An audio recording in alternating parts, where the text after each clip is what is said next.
Hey guys, in this video we're going to talk about how you can apply for a loan with Chase Bank.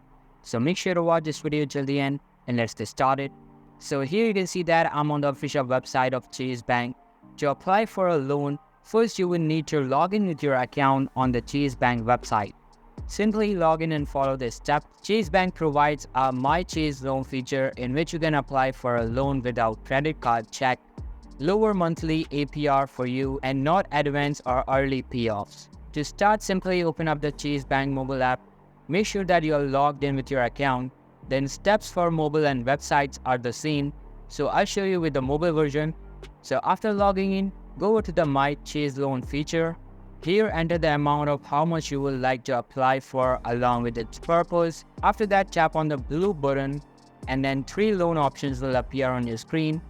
After selecting an appropriate option, choose a bank account you would like to deposit the loan in. Enter its details, check all of the details carefully and apply for it. You will be able to receive the funds in your account in 1 to 2 business days. This is how you can apply for a loan with Chase Bank. So that's all for today's video. Hope you liked the video. I'll be meeting in the next one. See you soon. Bye.